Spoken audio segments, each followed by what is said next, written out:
Hello everyone, very good morning. कैसे हैं आप लोग? Yes, first of all many congratulations on reaching this one of the biggest milestone that you're now into CA finals. Very congratulations, and I believe that you are certainly enjoying this particular time. Now, this particular session is, you know, that it's about articleship. Yes, articleship is something which is a very critical decision that we have to take at this moment.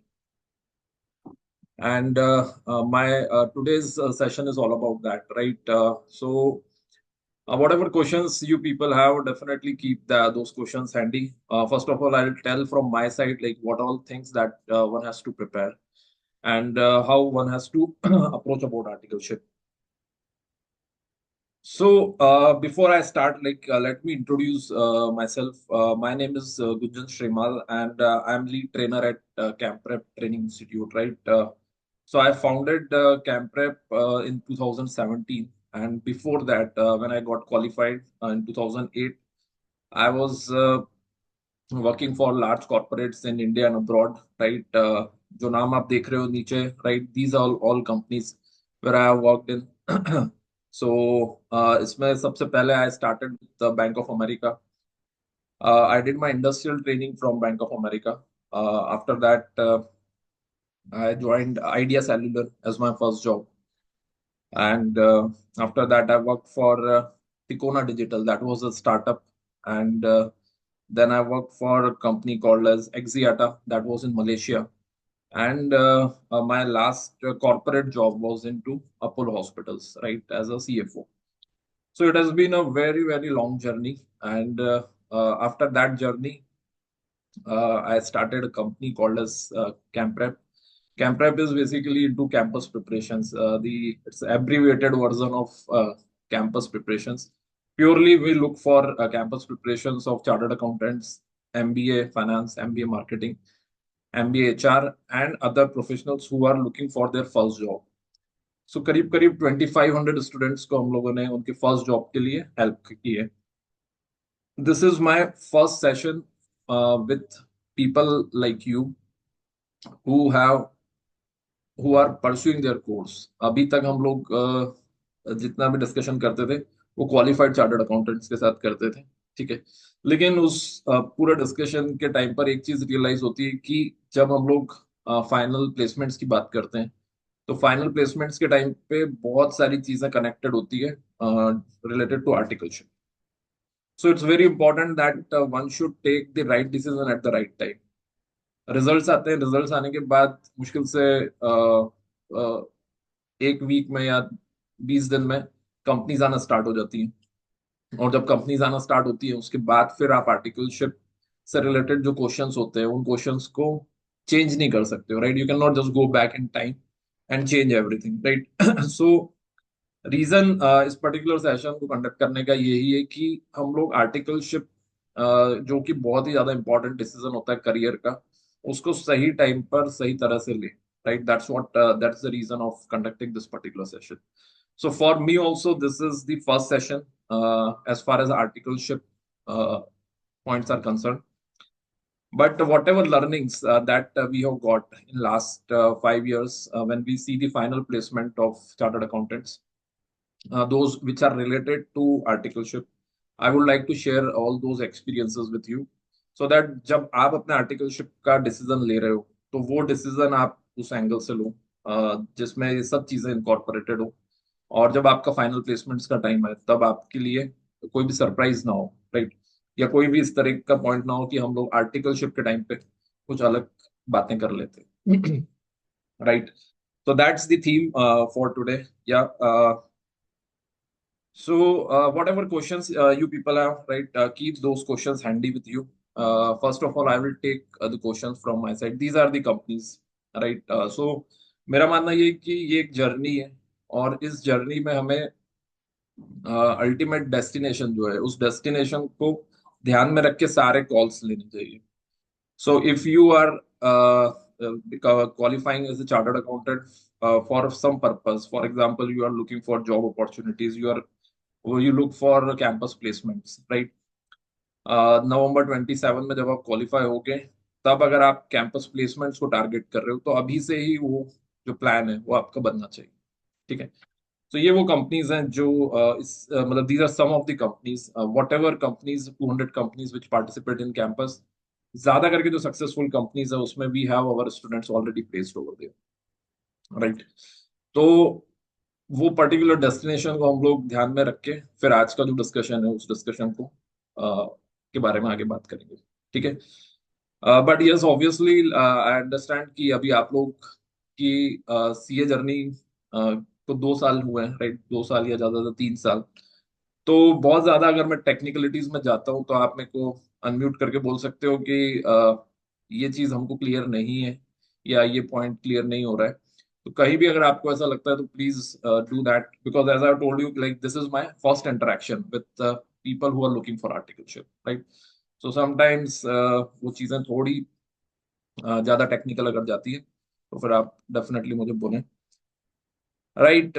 First of all as far as articleship search is concern, कुछ general questions होते हैं, right. तो पहले general questions की बात कर लेते हैं।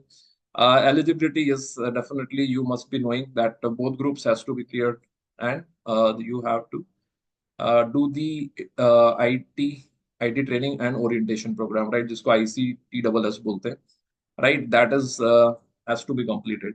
ठीक है। तो अगर एलिजिबिलिटी से रिलेटेड कोई क्वेश्चन हो आपका तो मुझे बताएं, अदरवाइज हम लोग आगे चलते हैं। स- सर हाँ बोलिए मिलन। सर मेरा क्वेश्चन ये था कि जैसे मेरी अभी ओएससी हो गई है और आईटी का बैच नहीं मिला है, तो क्या मुझे एलिजिबिलिटी क्राइटेरिया अभी मीट नहीं हुई है तो रिज्यूमे सेंड करना स्टार्ट करना चाहिए क्या? डेफिनेटली रेज्यूमे स्टार्ट कर दो सेंड करना। उसमें जो भी एक्सपेक्टेड डेट ऑफ कंप्लीशन है वो लिख दो उसमें, that my orientation program will be completed और IT program will be completed by this date. ठीक है। तो कोशिश ये करो कि जल्दी से जल्दी कोई पर्टिकुलर बैच जहां भी अवेलेबल हो उस बैच को ले लो। बिकॉज ये एक बात आप लोग समझो कि अ, आपको 30th अप्रैल क्रॉस नहीं करना चाहिए, राइट। 30th अप्रैल के पहले ही इसको स्टार्ट कर दो, नहीं तो आपका उधर अटेम्प्ट जो है वो अटेम्प्ट आगे बढ़ जाएगा। You know that 2 years of articleship would be there, and then there is 6 months for preparations, right? So हम लोग अगर अप्रैल में स्टार्ट करते हैं, राइट, या 1 मई को आप स्टार्ट करते हो, तो 1 मई 2025 टू 1 मई 2027, 2 साल की आपकी आर्टिकलशिप होगी। और उसके बाद then there has to be 6 months of gap, right. तो वो जो 6 मंथ्स का गैप है उसमें आपकी प्रिपरेशन होगी और फिर आपको November 27 अटेम्प्ट मिलेगा। ठीक है। तो अटेम्प्ट आगे करने से कोई फायदा नहीं है। ठीक है। We should grab the earliest attempt, right. जितना जल्दी अटेम्प्ट लोगे उतना अच्छा है, क्योंकि मैं तो यही बोलता हूँ हर बार कि देखो मैं आप लोगों को पता ही है कि लाइक मैं ज्यादा करके बातें प्लेसमेंट से रिलेटेड करता हूँ। So 6 months is equivalent to at least 6 lakh rupees. अभी जो एवरेज पैकेज लगता है एक चार्टर्ड अकाउंटेंट का वो समवेयर अराउंड 12 lakhs लगता है। आपके टाइम तक और बढ़ जाएगा वो। सो 12 lakhs मतलब एक अटेम्प्ट छोड़ना is equivalent to loss of 6 months. 6 months which is 6 lakh rupees, right. तो हमें ये बात हमेशा ध्यान रखनी है that grab the earliest attempt. ठीक है। आगे मत बढ़ाइए। और कोई क्वेश्चन हो अगर एलिजिबिलिटी से रिलेटेड तो बताइए। ऑलराइट। व्हेन टू स्टार्ट ये बात हमने कर ली अभी, right. When should you start? You should start as early as possible, right. 30th April तो मैं एक एक्सटेंडेड पॉइंट बोल रहा हूँ। आप लोगों के पास पूरा मार्च अवेलेबल है मेरे हिसाब से, तो आप जल्दी से जल्दी स्टार्ट करो। जितना जल्दी स्टार्ट करोगे उतनी जल्दी आर्टिकलशिप खत्म होगी और उतना लंबा टाइम आपको मिलेगा फाइनल की तैयारी। ठीक है। तो फोकस पूरा फाइनल की तैयारी पे रखिए। ठीक है। जो जो इंपॉर्टेंट बातें आर्टिकलशिप से रिलेटेड वो तो मैं अभी आपको बता ही दूंगा, लेकिन फिर भी फोकस आपका कहीं ना कहीं फाइनल की एग्जाम्स पे भी होना चाहिए इक्वली। ड्यूरेशन की अगर हम बात करते हैं तो यू नो दैट ड्यूरेशन पहले हुआ करता था 3 years, right. Now it has cut down to 2 years. इन्हीं 2 सालों में आप इंडस्ट्रियल ट्रेनिंग भी कर सकते हो। ठीक है। अब सवाल ये आता है कि इंडस्ट्रियल ट्रेनिंग करना चाहिए या नहीं करना चाहिए। ठीक है। अगेन ये एक जो डिस्कशन है हमारा, उस डिस्कशन में हम लोग दो बातें खास तौर पे करेंगे। एक तो डोमेन्स के बारे में बात करेंगे, अलग अलग जो आर्टिकलशिप के डोमेन्स अवेलेबल है। दूसरा इस बात को डिस्कस करेंगे कि जब आप इंडस्ट्रियल ट्रेनिंग, जब जॉब के लिए आप जाते हो तो उसमें इंडस्ट्रियल ट्रेनिंग कितना इंपॉर्टेंट रोल प्ले करती है। ठीक है, तो ये दो जो डिस्कशन है ये हम लोग सेकंड फेज के लिए, मतलब सेकंड हाफ के लिए इसको छोड़ते हैं। बट अभी अगर हम ड्यूरेशन की बात करें तो articleship is for 2 years, right. उसी पीरियड में, उन 2 सालों में आप ये भी कर सकते हो कि 1 साल आपने आर्टिकलशिप करी और 1 साल आपने इंडस्ट्रियल ट्रेनिंग करी।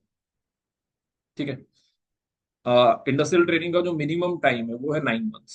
मतलब आपको कम से कम 9 months के लिए तो इंडस्ट्रियल ट्रेनिंग करनी है। ऐसा नहीं कर सकते हो कि आपने सोचा कि मैं 1.5 year आर्टिकलशिप करूंगा और 6 months इंडस्ट्रियल ट्रेनिंग करूंगा, वो पॉसिबल नहीं। ठीक है, आपको मिनिमम 9 months की इंडस्ट्रियल ट्रेनिंग करनी है अगर आपको करना है। तो उस केस में it would be 1 year 3 months of articleship and remaining 9 months would be for industrial training, right. किसी को कोई क्वेश्चन हो इसके ऊपर तो बताएं। Duration is clear to everyone? Yes. Milan, feedback भी देते जाइए if it is running, if I am going too fast और टू स्लो। या इज गोइंग फाइन?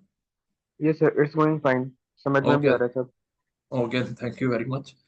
ऑलराइट, अब आगे आ जाते हैं ग्रेजुएशन। ठीक है, देखो ग्रेजुएशन को लेके भी कुछ दिक्कतें आती है कई बार।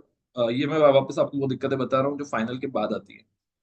फाइनल के बाद ये होता है कि कई बार स्टूडेंट बोलते हैं कि सर हमने रेगुलर नहीं करा है बीकॉम। ठीक है, तो रेगुलर अगर बीकॉम नहीं करा होता है तो कई बार कुछ कंपनीज का क्राइटेरिया होता है that they want people who have done regular BCom, not a distance learning programme. ठीक है, तो ये बात का आप ध्यान रखिए कि अगर आप ग्रेजुएशन कर रहे हो, कोशिश ये करो कि रेगुलर करो, डिस्टेंस लर्निंग का ना करो। ठीक है, दूसरा, एक और क्वेश्चन ये आता है कि आर्टिकलशिप के साथ क्या ग्रेजुएशन पॉसिबल है? तो आर्टिकलशिप के साथ यस, ग्रेजुएशन आप उसके साथ ही कर पाओगे। ठीक है, लेकिन फिर ये सवाल आता है कि दोनों क्लैश करेंगे, आर्टिकलशिप का टाइम और कॉलेज का टाइम। तो आपको ऐसा कॉलेज लेना है या तो वो अर्ली मॉर्निंग खत्म हो जाए आपकी आर्टिकलशिप स्टार्ट होने के पहले, या फिर आर्टिकलशिप इवनिंग में खत्म होने के बाद। अब वो सब वेज आपको पता है। ठीक है, अपने सीनियर से बात करोगे वो बता देंगे आपको कौन सा कॉलेज लेना है, क्या करना है, जिससे कि आपका रेगुलर ग्रेजुएशन चलता रहे और एट द सेम टाइम आपकी आर्टिकलशिप चलती रहे। कई बार स्टूडेंट सोचते हैं कि हम तो सीए कर रहे हैं, ग्रेजुएशन की जरूरत होती है क्या? नहीं करेंगे ग्रेजुएशन तो भी चल जाएगा। तो ये बात समझो कि बहुत सारी कंपनीज होती हैं जैसे कि पब्लिक सेक्टर अंडरटेकिंग्स, पीएसयूज जो होती हैं, ठीक है, उनका ये बेसिक क्राइटेरिया है that the person should have done graduation. Are you getting my point? I have seen few people whose profile were not shortlisted क्योंकि उन्होंने ग्रेजुएशन नहीं किया था। भले ही वो सीए उन्होंने कंप्लीट कर लिया लेकिन ग्रेजुएशन नहीं करा था तो वो शॉर्टलिस्ट नहीं हुए थे। इसलिए graduation is very important. Clear है आप लोगों को? तो ये बात ध्यान रखिएगा। ठीक है, इसमें कोई क्वेश्चन अगर तो बताएं, और आप अनम्यूट करके पूछ सकते हो, right, rather than writing it on the chat box. अब हम लोग आ जाते हैं जो नेक्स्ट पॉइंट है, राइट। Excuse me sir. हाँ हाँ, मिलन बोलिए। तो ग्रेजुएशन से रिलेटेड एक क्वेश्चन ये था कि हम्म। अगर अपन लोगों ने आर्टिकलशिप स्टार्ट कर दिए, जैसे फॉर से मुंबई में मेरा कॉलेज है, इंदौर में, और ओके, मुझे वहां पे एग्जाम देने के लिए जाना है ओके। और फॉर्म सबमिट करने के हिसाब से, तो उसके लिए परमिशन वगैरह मिल जाती है आर्टिकलशिप करते समय? हाँ, वो आपको पहले से बात करके रखना होगा। मतलब you need hmm. To speak with your principal on that. देखो, प्रिंसिपल से आपको ये बात क्लियर करनी रहेगी कि ग्रेजुएशन हम लोग कर रहे हैं और हमारा फुल टाइम ग्रेजुएशन है। ठीक है, तो उसमें कभी कभी बीच में कॉलेज भी जाना पड़ सकता है। ठीक है, तो वो सब फैसिलिटीज और अरेंजमेंट्स आपके प्रिंसिपल नॉर्मली आपको प्रोवाइड कर देते हैं। Yes sir. बहुत ज्यादा उनका ऐसा स्ट्रिक्ट क्राइटेरिया नहीं रहता है क्योंकि दे ऑल्सो अंडरस्टैंड, आखिर उन्होंने भी वो सब फेजेस देखे हुए हैं, राइट। तो रिज्यूमे में अपन लोग को ये चीज मेंशन करनी पड़ेगी या इंटरव्यू के टाइम पे अपन लोग ये चीज मेंशन करें? इंटरव्यू में सिलेक्ट होने के बाद, ओके सर। देखो, कोई भी जो नेगेटिव न्यूज होती है, ठीक है, ये नेगेटिव न्यूज है एक तरीके से। Negative news should not be given at the time of interview, right? It should always be given at after the interview is over. Okay. तो उनको बोल दो कि लाइक मेरा रेगुलर, उनको दिख भी रहा है आपका रेज्यूमे में, ये दिख भी रहा है कि मेरा पर्टिकुलर ग्रेजुएशन चल रहा है और इस कॉलेज से चल रहा है। तो दे ऑल्सो अंडरस्टैंड कि इनकी अभी आगे रहेंगी। राइट, क्लियर है आप लोगों को? Any yes questions? Sir. Okay, कई लोग सोचते हैं कि सीएस भी कर लेते हैं साथ में। ऐसे कोई स्टूडेंट्स हैं क्या जो बहुत पढ़ना चाहते हैं, सीएस भी करना है? ओके, अगर किसी का ऐसा भी कोई क्वेश्चन हो तो पूछ सकते हो, अदरवाइज हम लोग फिर अगर नहीं है तो फिर हम लोग आगे चलते हैं। ठीक है। तो यस, एक और क्या क्वेश्चन है आपका, दैट रेज्यूमे में क्या होना चाहिए? यस, सो रेज्यूमे को मैं एक बार ब्रीफ आउट कर देता हूँ पहले आपको। So before I move to the next part, that is कौन कौन से डोमेन्स होते हैं और क्या क्राइटेरिया होता है फॉर्म सिलेक्शन का। ठीक है, इसके बाद जो भी आप लोगों के क्वेश्चंस होंगे उनको लेंगे, but let me first talk about resume part. तो एक रेज्यूमे मैंने शेयर किया है वैसे आप लोगों को, और अगर आप चाहो तो उसमें उस फॉर्मेट में बना सकते हो। कोई दूसरा फॉर्मेट हो तो वो भी यूज कर सकते हो, ऐसा कोई हार्ड एंड फास्ट रूल नहीं है। लेकिन कुछ बातें हैं जो रेज्यूमे से रिलेटेड है, इंपॉर्टेंट है, ठीक है, वो कर लेते हैं हम लोग।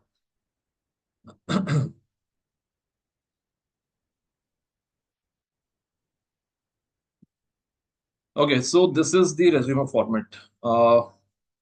What it has is, first of all देखो ये वन पेजर है।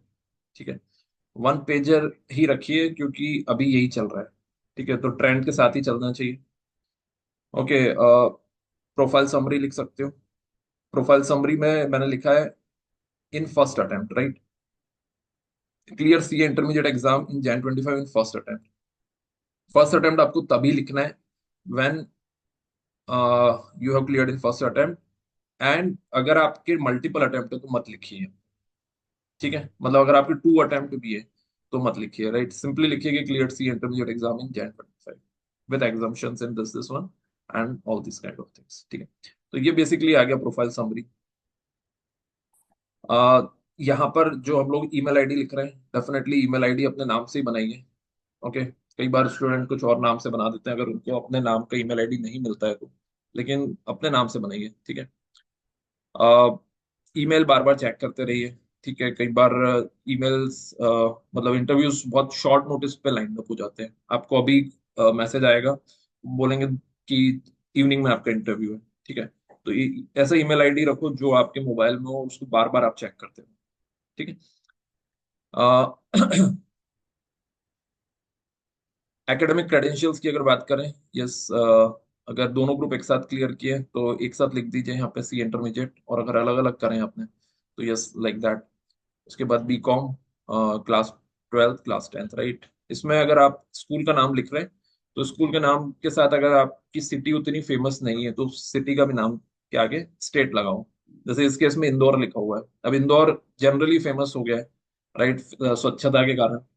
तो इंदौर पता है सभी को कि एमपी में है, लेकिन अगर कोई ऐसा आपका टाउन है जहाँ पर उतना फेमस नहीं है तो उसके आगे स्टेट भी लिखिएगा, right, which state you are from. कई लोग बोलते हैं सर पूरा एड्रेस लिखने की जरूरत है क्या? पूरा एड्रेस लिखने की जरूरत नहीं है, आप सिंपल अपने टाउन का नाम लिखिए और स्टेट लिख दीजिए, जैसे कि यहाँ पर टॉप में लिखा हुआ है। तो स्पेस आपको कहीं ना कहीं सेव करनी पड़ेगी। ठीक है, क्योंकि उसको वन पेजर में हमको कंप्लीट करना है। उसके बाद सर्टिफिकेशन, राइट, सर्टिफिकेशन अगर आपने कुछ करे तो कोई एडवांस एक्सेल का सर्टिफिकेशन और समथिंग लाइक दैट, या फिर आपने अगर, और उसके अलावा ये जरूर लिखो आई आई IT and OC training, right. अगर कंप्लीट हो गई है तो कंप्लीट डेट लिख दो, क्योंकि यहां से उनको एक कॉन्फिडेंस आएगा कि एटलीस्ट आपके एलिजिबिलिटी क्राइटेरिया कंप्लीट है। ठीक है, तो ये डेफिनेटली लिखिएगा certification. Achievements and extra curricular activities, right, इसमें जो भी आपके एक्स्ट्रा करिकुलर एक्टिविटीज है, कई बार स्टूडेंट्स बोलते हैं कि सर हमने स्कूल टाइम में कुछ अचीव किया था, तो जरूर लिखो उसको। ठीक है, ऐसा नहीं है कि लाइक स्कूल टाइम में है तो बहुत पहले की बात हो गई है। अभी भी अगर आपने कुछ अचीव करा है स्कूल में, 11th में, 12th में, 10th में, राइट, वो लिख सकते हो। लेकिन बहुत ही प्राइमरी क्लास के टाइम पे कुछ अचीव करा हो, राइट, तो unless it is very big, I don't think that it will, you should write that, right. किसी ने सेकंड क्लास में, थर्ड क्लास में कुछ पोएट्री कंपटीशन हुई है, वो लिखो, वो उतना सेंस नहीं बनता है, right. At least it has to be about eight, right. Eight ninth के बाद अगर होता है तो ज्यादा बेटर है। उसके बाद लिखिए position of responsibility, right. Position of responsibility, ये रेज्यूमे फॉर्मेट किसका है? ये रेज्यूमे फॉर्मेट अगर आप देखोगे तो कई बार जो टॉप कंसल्टिंग फॉर्म्स होती हैं उसमें ये पॉइंट होता है, पोजीशन ऑफ रिस्पॉन्सिबिलिटी। ठीक है, तो you can write that one. ये क्या हो सकती है? Responsibility house captain of school, right, part of blood donation camp organise by social foundation. ये सब अगर आपने ऐसी कोई रिस्पॉन्सिबिलिटीज ली हैं तो ठीक है। अदरवाइज आप इसको पूरे सेक्शन को डिलीट भी कर सकते हो if you do not want कि ऐसा कोई रोल नहीं था हमारा। उसके बाद hobbies and area of interest, right. जो भी आपकी हॉबीज हैं, right, playing musical instruments, watching geopolitical and sport news, yoga and meditation, reading self-development books, right? These are some of the things that you can write here. Basic hobbies मत लिखिए, जैसे कि watching web series and all, वो लिखना नहीं चाहिए आपको। ठीक है, whatever you are writing, it should directly or indirectly should help the company to, I mean, to create a right impression। ठीक है, वेब सीरीज वॉच करके कंपनी के ऊपर कोई पॉजिटिव इंप्रेशन नहीं आ रहा है। ठीक है, लेकिन म्यूजिकल इंस्ट्रूमेंट अगर आप प्ले कर रहे हो तो it seems that you are somewhere a creative person, right. अगर आप जियो पॉलिटिकल न्यूज देख रहे हो, स्पोर्ट्स न्यूज देख रहे हो, तो इससे पता चलता है कि you are an avid reader, right. आपकी रीडिंग अच्छी है। योगा एंड मेडिटेशन करते हो, उससे पता चलता है कि you are a calm person, you are a focused person, right. तो कहीं ना कहीं ऐसी चीजें लिखेंगी जिससे आपकी पर्सनैलिटी की एक पॉजिटिव एस्पेक्ट्स विजिबल हो। तो that that one has to write. IT skills, अगर आईटी से रिलेटेड कुछ आपने स्किल्स लिखी हैं, और कुछ अगर नहीं भी है आपका, तो एटलीस्ट आपने आईटी ट्रेनिंग में जो सीखा है, एमएस एक्सेल, एमएस वर्ड, और भी अगर कोई उसमें पर्टिकुलर पॉइंट सीखा है, या इंडिपेंडेंटली अगर आपने कोई चीज सीखी है, जरूर लिखें। आजकल आईटी स्किल्स सबसे ज्यादा मैटर करती है, right. You know that that's the very important things. Language and proficiency, yes, जिस भी लैंग्वेज पे आपकी प्रोफिशिएंसी है, हिंदी, इंग्लिश, और अगर कोई दूसरी लैंग्वेज पर है प्रोफिशिएंसी, शुड राइट दैट। ठीक है, तो this is what the resume is all about. अगर आप लोगों को लगता है कि yes I have any, I want to get it review, आपको अगर इसको रिव्यू करवाना है, ठीक है, तो I will mention my number also, ठीक है, एंड और you have office number as well. You can send your resume, right, just for the purpose of review. They will give you the time, then you can have a one-to-one conversation on that. ठीक है, तो resume को लेकर और कोई question हो आपका तो प्लीज बताएं मुझे। You can download this from the group, WhatsApp group की जो लिंक है आपके पास, उससे आप डाउनलोड कर सकते हो। और अगर अभी ये आपने बाद में ज्वाइन करा है ग्रुप, तो आप एक मैसेज ड्रॉप कर दीजिएगा, यू विल गेट इट। सबके पास नंबर है? नंबर है सभी के पास? यस, ऑब्वियसली आप लोग ग्रुप में एडेड हो अगर, तो नंबर होगा ही आपके पास। ठीक है, रेज्यूमे को लेकर और कोई क्वेश्चन तो प्लीज बताएं।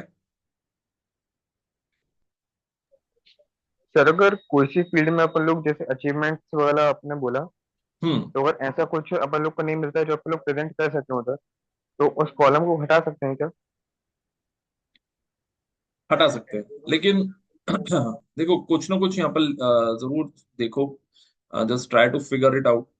अगर और कुछ नहीं मिलता है तो आप एटलीस्ट, जैसे कि लाइक यहाँ पे लिखा हुआ है amongst top 3 students through out my schooling, हो सकता है सर्टिफिकेशन ना मिला हो उस चीज का, yes sir. But at least you know that you were in top 3 students. फिर आपके परसेंटेज देख के भी एक आइडिया लग जाएगा। ठीक है, दूसरी चीज ये है कि लाइक कई बार स्टूडेंट्स ये भी लिखते हैं कि हमने अपने सिटी में हम लोग पहले चार्टर्ड अकाउंटेंट हैं, we are the first chartered accountant, we are the first chartered accountant in our district. ठीक है, वो भी लिख सकते हो। Suppose you have scored highest marks in accountancy in your city, या आपको पता है कि मैंने अपनी सिटी में सेकंड हाईएस्ट स्कोर कर रहा है। इसका सर्टिफिकेशन नहीं मिल रहा है आपको, लेकिन व्हेन यू नो दैट कि किसी का भी स्कोर उससे ज्यादा नहीं है, तो ये सब चीजें भी आप लिख सकते हो। Are you getting my point? तो all achievements are not certified. ठीक है, extra curricular achievements and curricular co curricular activities, ये जरूरी नहीं है कि सभी चीजें सर्टिफाइड हो। अगर सर्टिफाइड है तो बेस्ट है, और नहीं है तो फिर आप लिखें। और अगर वो पूछते हैं आपसे जस्टिफाई करने के लिए, तो you should have something to justify that also. ठीक है। Yes sir. All right. All right, so यहाँ तक पॉइंट सभी को क्लियर है? किसी का कोई क्वेश्चन हो तो बताए। ठीक है। ओके, कौन कौन से जगह से आप लोग, you can write on the chat box like which city you are basically from, ताकि मैं आपको थोड़ा सा उस तरह का भी एक आइडिया देता जाता हूँ कि किस तरह की फॉर्म्स आती हैं norm. Yes, if you can write in the chat box which city you are from. Okay, सो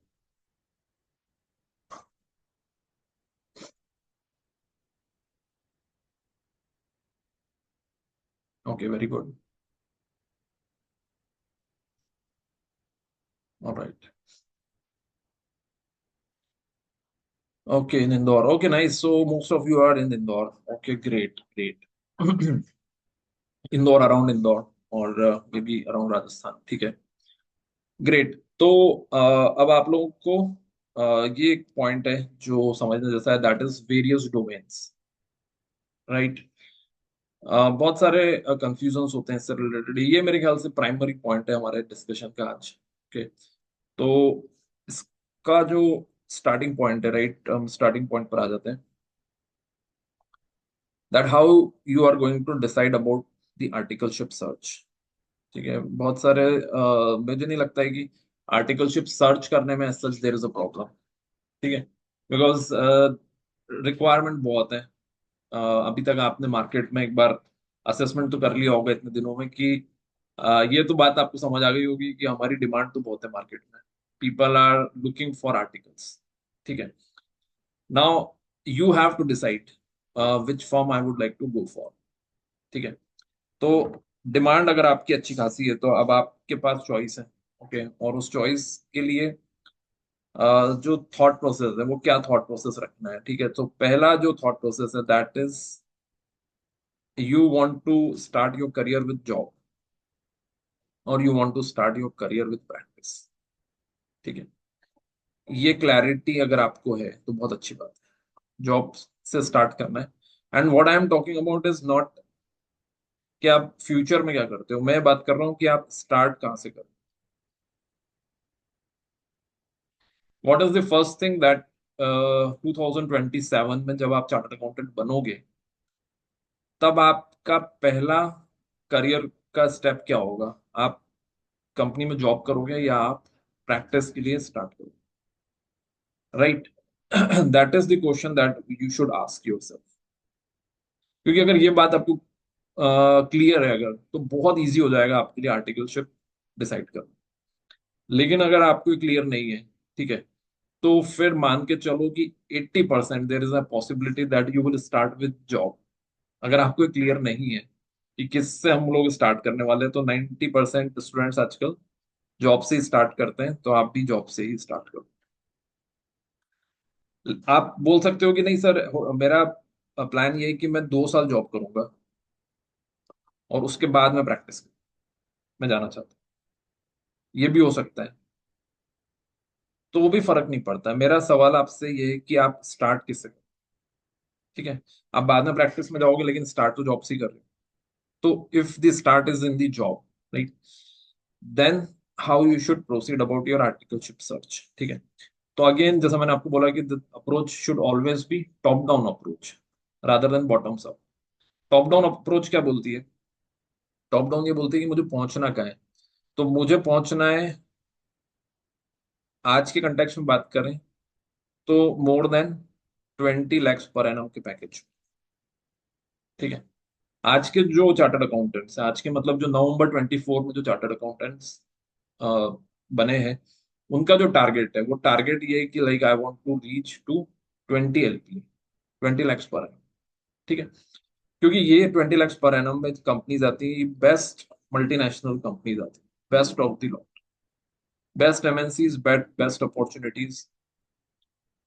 ठीक है, तो मैं केवल पैकेज को लेके बात नहीं कर रहा हूँ, बट मैं ये भी बात कर रहा हूँ कि अगर वो इतना हाई पैकेज दे रही है तो रोल भी ऑटोमेटिकली बहुत अच्छे roles. Are you getting my point? तो रोल्स भी बहुत अच्छे हैं इस केस में। तो if we have to target this 20 LPA। Okay, तो इसका मतलब ये है कि हम लोग ऐसी कुछ कंपनीज टारगेट कर रहे हैं, लाइक जैसे मैंने जो लिस्ट बताई आपको, कंपनीज लाइक और चेंज हो जाएंगी, लेकिन अभी की अगर हम बात करें तो Vedanta, ITC, some PSUs, then there are certain banks, Deutsche Bank, some foreign banks, right? So these are some of the target that we are having. ठीक है, अब ये जो कंपनीज है इनकी रिक्वायरमेंट, तो इनकी जो रिक्वायरमेंट है, right, that is what you need to satisfy in next 2 years. इन कंपनीज की क्या रिक्वायरमेंट, ठीक है, ये अगर आप समझ जाते हो तो आप अपने हिसाब से फिर आपके लिए आर्टिकलशिप का डिसीजन एक ऑटोमेटिक डिसीजन हो जाएगा। ठीक है, अब इनकी जो रिक्वायरमेंट है definitely first is they look for AIR and first attempt, ये उनकी पहली रिक्वायरमेंट। दूसरी रिक्वायरमेंट है that they should have a very good articleship experience, right, ठीक है। And third is naturally all the communication and technical skills and all this. अभी AIR और first attempt definitely इसके लिए आपको एक अलग तरह की अप्रोच, और फर्स्ट अटेम्प्ट के लिए एक अलग माइंडसेट जो रखना रहता है, तो उसके बारे में तो मैं भी बहुत ज्यादा डिटेल में बात नहीं कर रहा हूँ, राइट। जब हम लोग कभी एग्जाम्स का डिस्कशन करेंगे तो उसके बारे में बात करेंगे। लेकिन गुड आर्टिकलशिप, राइट, इसका क्या मतलब होता है गुड आर्टिकलशिप, उसके बारे में हम लोग बात कर लेते हैं। और थर्ड पॉइंट कम्युनिकेशन है, राइट, तो वो भी हम लोग अलग से बात करेंगे, बट फिलहाल जो हमारा पॉइंट ऑफ डिस्कशन है वो है गुड आर्टिकलशिप, ठीक है। तो अब इसकी डेफिनेशन क्या है, देखो इसकी डेफिनेशन ये है कि articleship is used in two forms. First, it is used for shortlisting. ठीक है, and second it is used in interviews. Articleship के दो ही यूज हैं आपके लिए, एक तो शॉर्टलिस्टिंग के लिए और एक इंटरव्यूज के लिए, ठीक है। जैसे कि लाइक आपने सुना होगा कि कुछ कंपनीज हैं जो बोल रही हैं कि हमको बिग फोर आर्टिकल्स चाहिए, जिन्होंने आर्टिकलशिप बिग फोर से करी है। तो ये क्या बन गया, ये एक शॉर्टलिस्टिंग का क्राइटेरिया बन गया। आपका रेज्यूमे शॉर्टलिस्ट ही तभी हो रहा है जब आपने बिग फोर से आर्टिकलशिप करी, ठीक है। तो एक यूज क्या हो गया आर्टिकलशिप का for the purpose of shortlisting. और आपने क्या सुना होगा, और आपने सुना होगा कि एक कंपनी है, जैसे कि लाइक मान लो डेलॉइट ने पार्टिसिपेट करा, डेलॉइट ने बोला कि हमें ऐसे स्टूडेंट चाहिए जिन्होंने स्टैट्यूटरी ऑडिट परफॉर्म किया हो अपनी आर्टिकलशिप में। तो फोन लगाते हैं, फोन लगा के सबसे पहले क्वेश्चन ये पूछते हैं कि have you done articleship in statutory audit. अभी स्टूडेंट ने बोला कि नहीं करा हमने, तो स्टैट्यूटरी ऑडिट में काम नहीं किया है, तो थैंक यू वेरी मच करके फोन रख देते हैं। तो ये हो गया बेसिकली शॉर्ट लिस्टिंग। तो हमारी आर्टिकलशिप ऐसी होनी चाहिए कि कोई भी हमारी बात सुन के फोन नहीं रखते। Are you getting my? तो इसलिए one has to do the article, one has to try, ठीक है। मुझे ये नहीं पता है कि आप लोगों के अटेम्प्ट्स कितने हैं, क्योंकि आर्टिकलशिप में अटेम्प्ट भी मैटर कर जाते हैं, और भी अलग अलग क्राइटेरियाज होते हैं। लेकिन मेरा ये बोलना है कि अगर हम लोग कुछ टॉप कंपनीज की बात करें और उनके क्राइटेरियाज की बात करें, और जो कंपनीज फ्रीक्वेंटली पार्टिसिपेट करती है कैंपस में, अगर उनकी मैं बात करता हूँ, तो कहीं ना कहीं ये हमेशा डिजायरेबल है, ठीक है। वर्ड पे ध्यान देना, राइट, मैं बोल रहा हूँ डिजायरेबल, ऐसा नहीं बोलूंगा कि ये मस्ट है, ठीक है। डिजायरेबल है कि अगर हमारे पास अ, थोड़ी लार्ज एंटिटीज के ऑडिट आते हैं, लार्ज एंटिटीज, लार्ज एंटिटीज की ऑडिट में अगर आप पार्टिसिपेट कर पाते हो तो बेस्ट है, ठीक है। अब लार्ज एंटिटीज का क्या मतलब है, लार्ज एंटिटीज का मतलब है कि वो एंटिटीज जिसके ऊपर इंडेस एप्लीकेबल, ठीक है। अभी इंडेस किन कंपनीज पे एप्लीकेबल है, इंडेस उन कंपनीज पे एप्लीकेबल है जिनका नेटवर्थ 250 करोड़ के ऊपर है। क्लियर है आप लोगों को? तो 250 करोड़ की नेटवर्थ के ऊपर जो कंपनीज है उसके ऊपर इंडेस एप्लीकेबल है, या फिर लिस्टेड एंटिटीज, या तो लिस्टेड हो या उस 250 करोड़ के ऊपर हो। अब मैं क्यों बात कर रहा हूँ इंडेस की, मैं इंडेस की इसलिए बात कर रहा हूँ क्योंकि जितनी भी लार्ज एंटिटीज हो सभी पे इंडेस एप्लीकेबल है। जब आप इंटरव्यूज में जाते हो, राइट। मैं फाइनल इंटरव्यू की बात कर रहा हूँ, अभी आर्टिकलशिप के इंटरव्यू की बात नहीं कर रहा हूँ। फाइनल इंटरव्यू में जब हम जाते हैं तो पूछते हैं आपसे कि आपने क्या कोई इंडेक्स कंप्लायंट कंपनी को ऑडिट करा है। ठीक है। तो एक कैंडिडेट है जिसने इंडेक्स कंप्लायंट कंपनी को ऑडिट करा है, एक कैंडिडेट है जिसने नहीं करा है। कहीं ना कहीं वो एक जो डिफरेंस है वो क्रिएट हो जाता है। मैं नहीं बोलता हूँ कि जिन्होंने इंडेक्स कंप्लायंट कंपनी को ऑडिट नहीं करा है वो सिलेक्ट नहीं होते, होते हैं बहुत सारे स्टूडेंट है हमारे भी जो जिन्होंने बहुत एवरेज आर्टिकलशिप करी है। लेकिन अब हम बात कर रहे हैं अभी की, कहीं ना कहीं आपको अगर एज मिलता है तो एज किन के बेसिस पे मिलता है। तो मेरा मानना ये है कि एक ये क्राइटेरिया जरूर रखिए कि स्टैट्यूटरी ऑडिट में कहीं ना कहीं आपको मौका मिल जाए। ठीक है। अब स्टैट्यूटरी ऑडिट का मतलब क्या होता है, आप बोलोगे सर सब कुछ ही तो स्टैट्यूटरी ऑडिट है। बैंक ऑडिट भी जब हम करने जाते हैं तो वो भी एक स्टैट्यूटरी ऑडिट है। जब हम टैक्स ऑडिट करते हैं तो वो भी एक स्टैट्यूटरी ऑडिट है। तो स्टैट्यूटरी ऑडिट का असली मतलब क्या है? स्टैट्यूटरी ऑडिट का असली मतलब everything which is following in any statute that is an statutory audit. लेकिन जब हम लार्ज कंपनीज की बात करते हैं तो लार्ज कंपनीज ये बोलती है, या लार्ज बिग फोर्स की बात करते हैं, फ्यूचर में अगर आपको बिग फोर ज्वाइन करना है तो बिग फोर के पास बेसिकली, फॉर एग्जांपल रिलायंस का ऑडिट है। ठीक है। तो वो एक्सपेक्ट ये कर रहे हैं हमसे कि हमने ऐसी कंपनी का ऑडिट करा हो, किसी कॉर्पोरेट एंटिटी का हमने स्टैट्यूटरी ऑडिट किया। समझ रहे हो आप? तो statutory audit of corporate entity, वो आपको एक एक्सपीरियंस लेना चाहिए। Are you getting my point? तो that is the first thing. इसमें किसी को डाउट हो तो बताएं। तो अगर मैं इसको बहुत ही सिंपल वे में पुट अप करता हूँ, मतलब आप लोग को कंफ्यूजन ना हो उसके हिसाब से, तो ऐसी फॉर्म ज्वाइन करना चाहिए जहां पर कंपनी का ऑडिट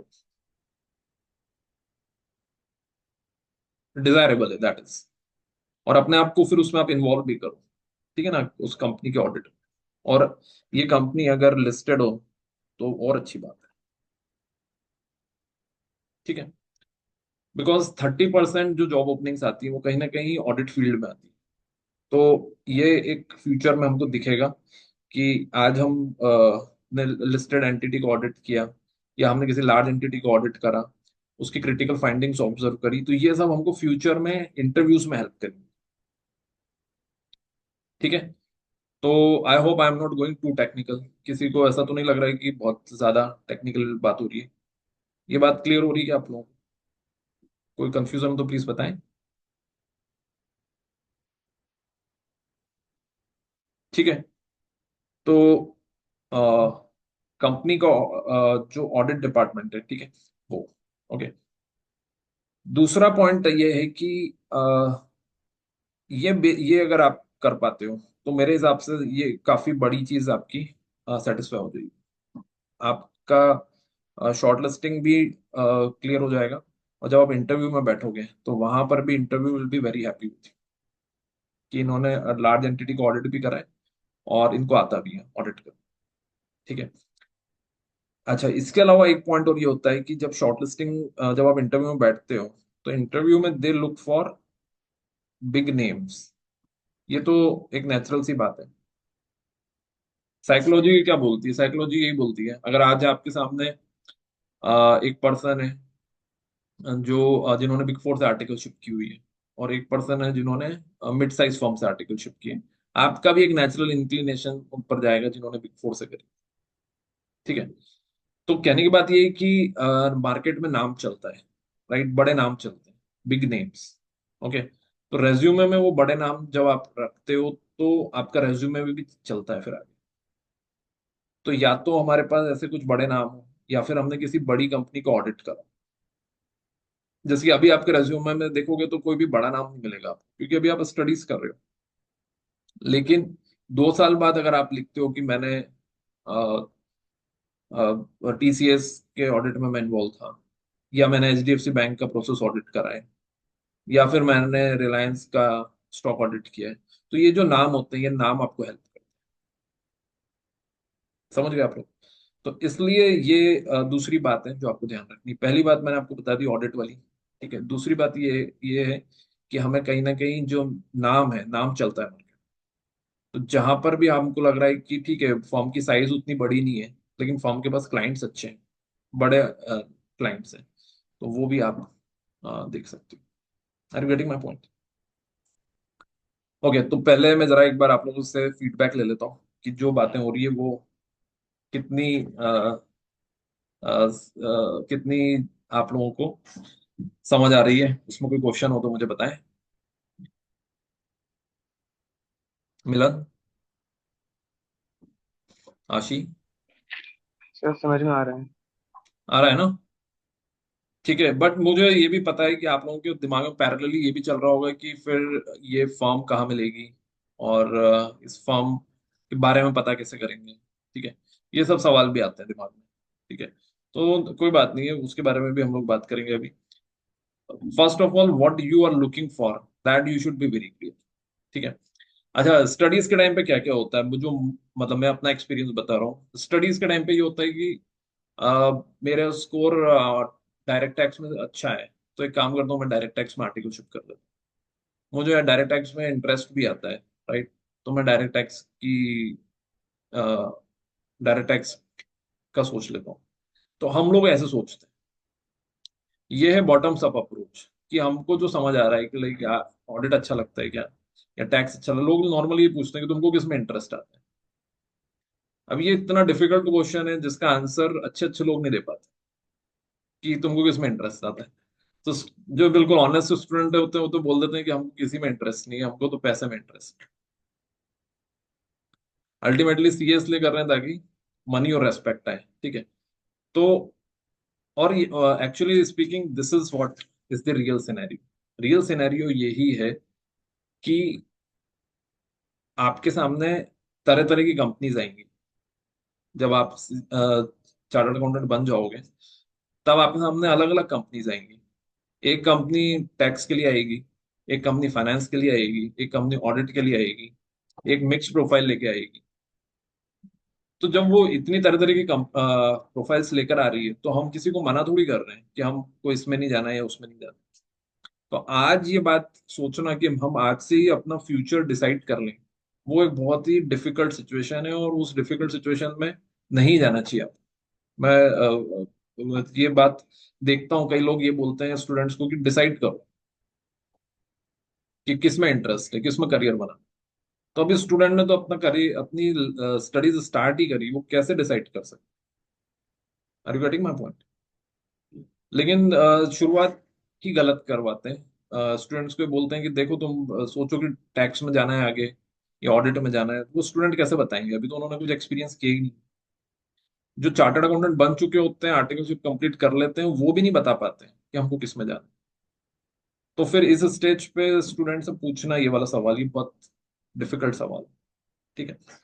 तो इसलिए इस की जगह मैं इजी पॉइंट आप लोगों को बोल रहा हूँ कि गो फॉर लार्ज ब्रांड्स, जहाँ पे ब्रांड्स अच्छे मिल रहे हैं। ऑडिट का मैं इसलिए बोल रहा हूँ क्योंकि ऑडिट से रिलेटेड रोल्स बहुत सारे आते हैं। ठीक है।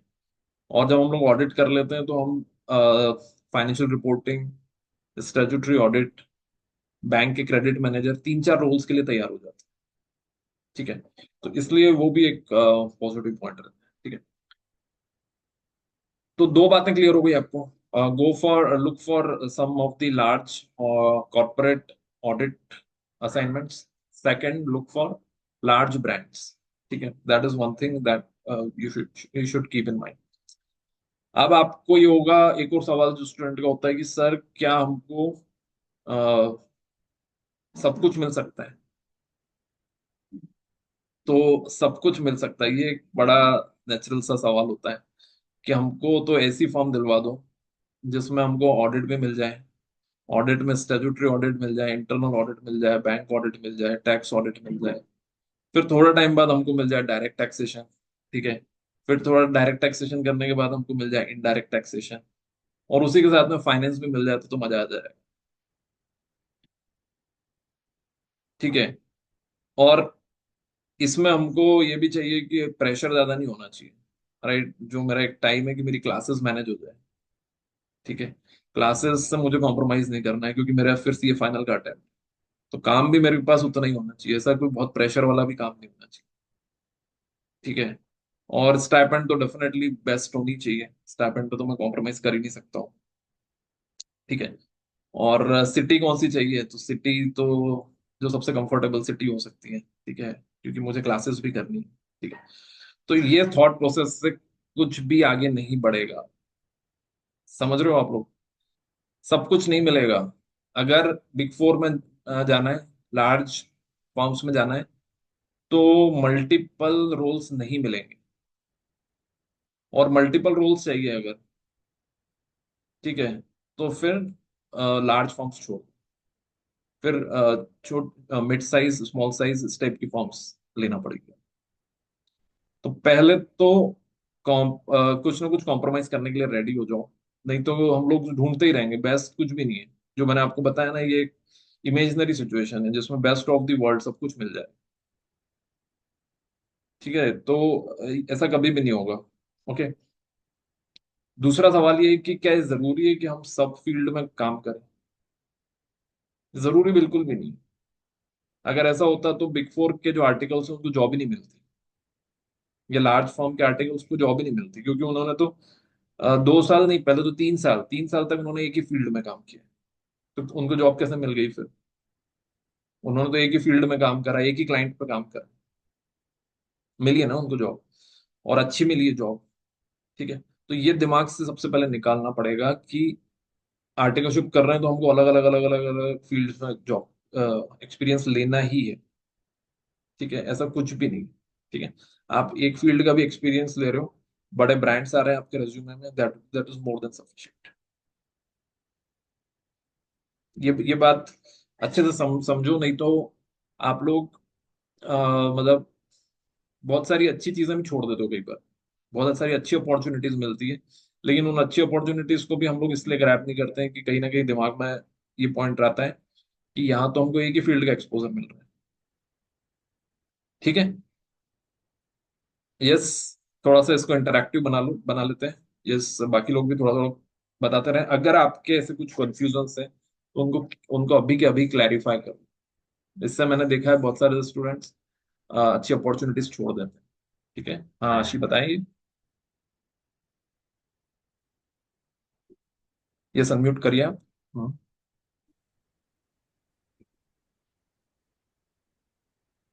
यस प्लीज बोलिए।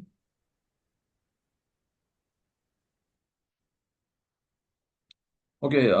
ऑडिबल नहीं हो आप, या तो एक बार मीटिंग एग्जिट करके रिज्वाइन कर लो, otherwise you can write it on the chat box also.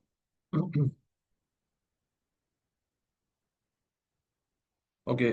और किसी के कोई क्वेश्चन हो इस पॉइंट पे कि multiple big four versus mid size firms, ये एक बड़ा डिबेटेबल पॉइंट होता है। Big four versus mid size versus small size firms, कौन सी लेना चाहिए? ठीक है। तो मेरा आंसर वही रहेगा, first decide about the job. If you are looking for job, brands definitely matter करते हैं, बड़े ऑडिट मैटर करते हैं। ठीक है। ऑडिट से रिलेटेड अगर हम काम करते हैं तो उनकी रिक्वायरमेंट बहुत ज्यादा होती है। ठीक है। तो उसकी ओपनिंग सबसे ज्यादा होती है। तो ऐसे केस में इन इसमें अपने आप को इन्वॉल्व करना बेस्ट हो जाता है। वैसे भी आर्टिकलशिप का पीरियड कट डाउन कर दिया है, 3 साल की जगह 2 साल हो गया है, तो अब तो और मुश्किल है कि हमको अलग अलग फील्ड में कोई एक्सपोजर देंगे। ठीक है। तो इस बात को आप लोगों को समझना पड़ेगा कि ये अ, जो नॉर्म्स हैं वो, और ये बात भी होती है कई बार कि हम लोग इंटरव्यू में जाते हैं, इंटरव्यू में भी पूछ लेते हैं कि सर मुझे किस किस फील्ड का एक्सपीरियंस मिलेगा। तो मुश्किल है, लार्ज फर्म्स हैं तो वो शायद ही आपको देंगी एक्सपोजर। और फिर भी थोड़ी अगर मिड साइज फर्म्स की बात करें तो हो सकता है 2 फील्ड का exposure they, depending on the situation, depending on your performance. कि आपको अभी ऑडिट में रखा है, थोड़ा टाइम बाद आपको थोड़ा सा कुछ और एक्सपोजर दे, बस इससे ज्यादा की एक्सपेक्टेशन मत रखिए। उससे ज्यादा फिर एक्सपेक्टेशन रखना थोड़ा प्रॉब्लम दे सकता है। ठीक है। सर मैं ये पूछ रही थी हाँ हाँ कि बताइए। और बिग सिक्स तो पता है, लेकिन जैसे मिड साइज फर्म है तो सर जैसे आप बता देते तो अच्छी फर्म कैसे ढूंढे जिसमें अच्छे ब्रांड आते थे, अच्छे एक्सपोजर मतलब अच्छे डील्स हो पाए पर अच्छा एक्सपीरियंस मिल पाए, ताकि जो फ्यूचर में हेल्प करेगा, जैसे आपने आगे बताया था अभी।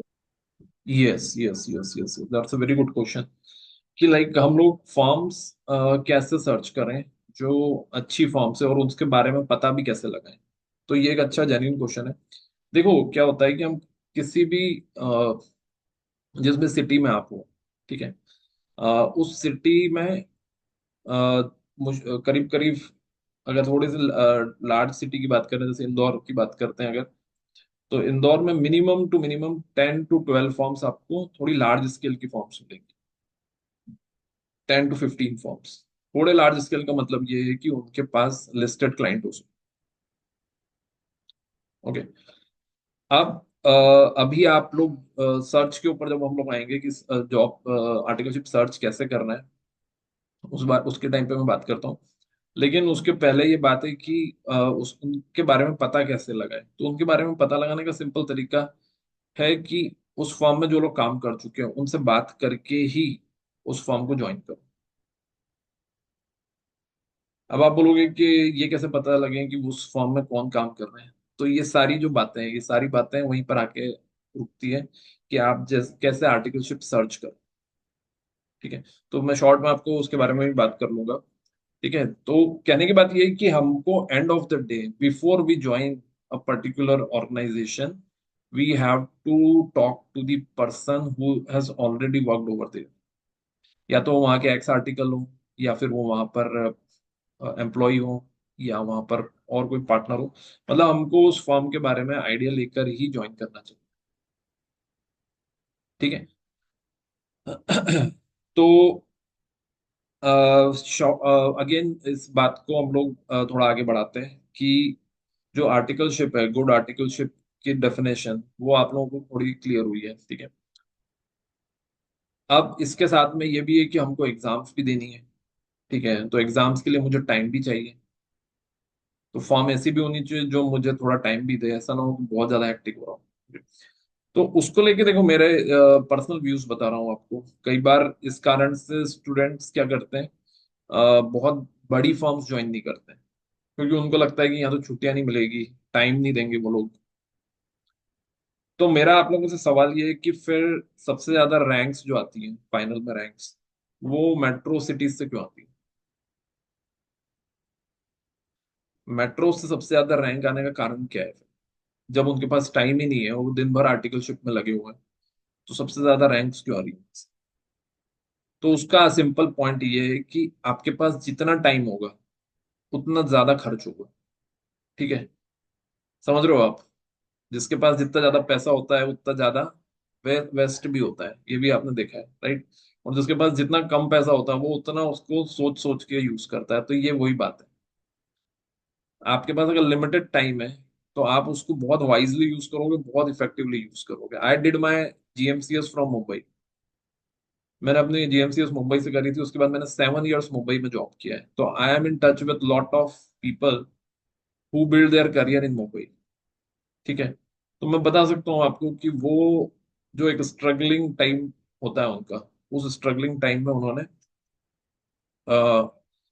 बहुत अपने आप को मतलब बहुत तरीके से उन्होंने अपना टाइम यूज करा। ठीक है। तो one of my friend who did articleship, 3 year articleship from पीडब्ल्यूसी, उनकी ऑल इंडिया रैंक 50 थी इन सीए फाइनल्स। ठीक है। तो क्यों आई वो सीए फाइनल की रैंक? क्योंकि कहीं ना कहीं मेरे भी दिमाग में ये बात थी कि लार्ज सिटीज में टाइम नहीं मिलता है, लार्ज सिटीज में टाइम नहीं मिलता है। शुरू से ही कहीं ना कहीं हमारे दिमाग में ये बातें होती है। ठीक है।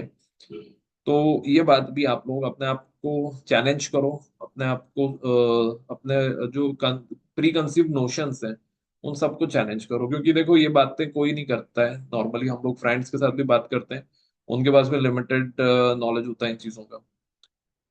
हम लोग क्लासेस भी जाते हैं, सब अपना अपना एक्सपीरियंस शेयर करते हैं। ठीक है। मैं क्योंकि इंडस्ट्री से हूँ, मैंने 10 साल इंडस्ट्री में काम किया है, और 5 साल से प्लेसमेंट्स, सीए के जो स्टूडेंट्स हैं उनके प्लेसमेंट्स में काम कर रहे हैं। तो I can tell you that these are some of the things. ठीक है। तो उस बात को आप लोग समझिए अच्छे से कि अगर आपके पास मौका है कुछ बड़ी फर्म्स या कुछ बड़ा ज्वाइन करने का। ठीक है, तो केवल टाइम को एक कंस्टेंट मत बने। Okay, time is always available. Okay, सवाल आई आई एम श्योर बहुत सारे हैं। ठीक है, इन चीजों का एग्जैक्ट कोई फाइनल आंसर नहीं होता है, एंड ऑफ द डे हमारे को ही उसका आंसर करना होता है। लेकिन फिर भी जो एक दो बातें और इम्पोर्टेंट है वो और मैं करूंगा आप लोगों से। एक बात और जो है वो है इंडस्ट्रियल ट्रेनिंग। ठीक है, कि इंडस्ट्रियल ट्रेनिंग कितना इंपॉर्टेंट रोल प्ले करती है, ये मैं आपको प्रैक्टिकली बता सकता हूँ क्योंकि मैंने इंडस्ट्रियल ट्रेनिंग खुद से करी है।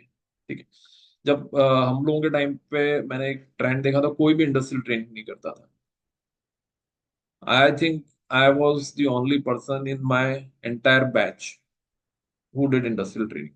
ठीक है, तो इंडस्ट्रियल ट्रेनिंग का डेफिनेटली एक बहुत बड़ा इंपॉर्टेंस है। ओके, और मैं पर्सनली जिन लोगों को भी जॉब करना है उन लोगों को हमेशा ये सजेस्ट करता हूँ कि इंडस्ट्रियल ट्रेनिंग से आपकी प्रोफाइल एनहांस हो जाती है। इंडस्ट्रियल ट्रेनिंग होती क्या है? इंडस्ट्रियल ट्रेनिंग ये होती है कि हम किसी कंपनी में काम करते हैं। आर्टिकलशिप में हम फर्म में काम करते हैं, और इंडस्ट्रियल ट्रेनिंग में हम किसी कंपनी में काम करते हैं। कौन सी कंपनी में काम करते हैं? जैसे मैंने बैंक ऑफ अमेरिका से इंडस्ट्रियल ट्रेनिंग, मेरे कुछ फ्रेंड्स हैं जिन्होंने एचएसबीसी से करी थी, कई लोग आईटीसी से कर लेते हैं, कई लोग एयरटेल से कर लेते हैं। तो ये जो बड़ी कंपनीज हैं, राइट, ये कॉर्पोरेट इंडस्ट्रियल ट्रेनिंग ऑफर करती है। और जब हम लोग 9 महीने या 1 साल इंडस्ट्रियल ट्रेनिंग करते हैं, तो आप ऑलरेडी उस कॉर्पोरेट के फ्लो में आ जाते हैं। कि क्योंकि फ्यूचर में हमको अगर जॉब करना है और हम ऑलरेडी इंडस्ट्रियल ट्रेनिंग में सॉर्ट ऑफ जॉब कर रहे हैं, तो हमारे लिए कहीं ना कहीं जर्नी स्मूथ हो जाती है। getting my point? तो इसलिए मेरा पर्सनल सजेशन रहता है। अब दूसरा सवाल ये आता है कि सर एम्प्लॉयर हमको अगर अलाउ नहीं, प्रिंसिपल हमारे अलाउ नहीं करेंगे अगर इंडस्ट्रियल ट्रेनिंग के लिए, क्योंकि बहुत सारी फर्म्स होती है जिनका एक क्राइटेरिया होता है कि हम लोग इंडस्ट्रियल ट्रेनिंग के लिए अलाउ नहीं करेंगे आप। क्योंकि उनको भी उनके पॉइंट ऑफ व्यू से सोचोगे तो उनको फिर नेट नेट 1 साल के लिए आप मिल रहे हो, फिर उनको 1 साल के बाद आप चले जाओगे, फिर उनको नए आर्टिकल ढूंढने पड़ेंगे। और 1 साल में वो आपको तैयार कर रहे हैं, यूज तो वो आपको मतलब इतना तैयार किया है, तो अब 1 साल आप उनको कंट्रीब्यूट करके भी जाओ। तो इसलिए भी कई फर्म्स की ये प्रैक्टिस होती है कि they do not allow for industrial training. ठीक है, तो ये बातें भी आपको कहीं ना कहीं पहले से ही दिमाग में रखें कि क्या हमको अलाउ करा जाएगा, नहीं करा जाएगा, क्या हम इंडस्ट्रियल ट्रेनिंग के लिए जाएं या नहीं जाएं, कितना यूज है उसका। ठीक है, मेरा पर्सनल सजेशन तो है। लेकिन ये नहीं बोलूंगा कि देखो हर वही वाली बात है कि हर चीज हर फॉर्म में नहीं मिलेगी आपको। तो कुछ चीजें आपको किसी फॉर्म में मिलेगी, कुछ नहीं मिलेंगी। तो ये जो 5-6 बातें हैं ये आप लोग लिख लो कहीं ना कहीं कॉपी में कि मुझे अ, मेरे लिए क्या इंपॉर्टेंट है। ठीक है, और उसके बेसिस पर डिसीजन लो। ठीक है, तो मैं इनफैक्ट मैं लिखवा भी देता हूँ आपको कि इन क्राइटेरियाज के बेसिस पर डिसाइड करो। पहला क्राइटेरिया है जॉब। क्या आप जॉब में जाना चाहते हो? पहला सवाल ये पूछो। ठीक है, दूसरा, अ, क्या कोई डोमेन आपने फिक्स किया है? Are you domain specific?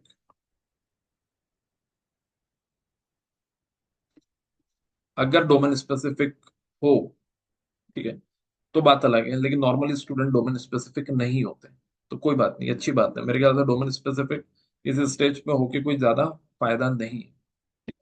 तो are you domain specific, yes और नो, ये लिख लो। ठीक है, can you work outside your home town? कई लोगों को रेस्ट्रिक्शन होता है कि अब जो आपको होम टाउन में ही रहना है। ठीक है, अगर वो है तो मैं ये नहीं बोल रहा हूँ कि कुछ गलत है या कुछ सही है। हम सबके अपने अपने लिमिटेशन,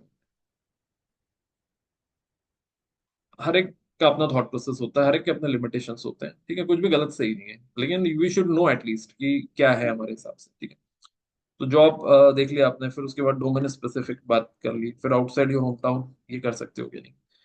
अ, इसके अलावा फाइनल की जो स्टडीज है उसके लिए how much time you need, final studies के लिए what kind of time that you are looking for. मेरे ख्याल से ये 4 बातें हैं। ठीक है, अब जॉब में अगर बात करें तो पहली चीज तो डिसाइड कर लिया, अगर आपने जॉब में जाना चाह रहे हो तो यहाँ पर बात आ जाती है लार्ज क्लाइंट्स की। उसकी डेफिनेशन मैंने आपको ऑलरेडी बता दी। ठीक है, कोशिश करनी है लार्ज क्लाइंट्स। डोमेन स्पेसिफिक अगर यस है तो बात अलग है, नॉर्मली नो रहता है। तो ये नो है तो फिर कोई बात ही नहीं है, फिर आप इसी के ऊपर टारगेट करो, लार्ज क्लाइंट्स के ऊपर। आप अपने होम टाउन से बाहर जा सकते हो क्या? ये आप अपना डिसाइड करो। अगर नहीं जा सकते हो तो अगेन इन योर सिटी, आपका ही जो होम टाउन है उसमें देखो कि सबसे बड़ी फर्म कौन सी है, उसका क्राइटेरिया क्या है। अगर उसका क्राइटेरिया ये है कि हमें फर्स्ट अटेम्प्ट ही चाहिए तो फिर, और अगर आपका फर्स्ट अटेम्प्ट नहीं है तो फिर उसके बाद वाली फर्म कौन सी है उसके ऊपर जाओ। ठीक है, उसमें उनके भी कुछ क्राइटेरिया है तो उसके बाद वाली फॉर्म जाओ। ठीक है, स्टडीज के लिए टाइम कितना चाहिए? अगर स्टडीज के लिए आपको लग रहा है कि नहीं मुझे तो बहुत टाइम चाहिए, तो फिर ऐसी फॉर्म लो जिसमें टाइमिंग को लेके बहुत ज्यादा इशू ना क्रिएट हो। ठीक है, तो ये चार क्राइटेरिया की बेसिस पे अब आप डिसाइड करो। ठीक है। आ,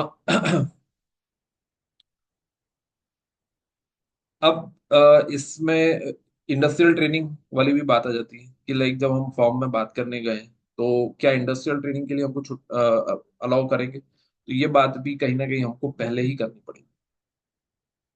ये बात भी आपको पहले ही करनी पड़ेगी, तभी आपको टाइम पे दिक्कतें नहीं आएगी। नहीं तो बाद में पता चला कि वहां पर रोक दिया आप कि अब हम आपको ट्रांसफर नहीं दे सकते। ठीक है। सो ये बातें हैं सारी। ठीक है, अब लास्ट जो पार्ट है वो सर्च पर आ जाएंगे कि सर्च कैसे करना है। लेकिन इतने में अगर किसी का कोई क्वेश्चन तो प्लीज बताइए। यस, मिलन, आशी, Vanshika, Madhav, yes, any one having any question?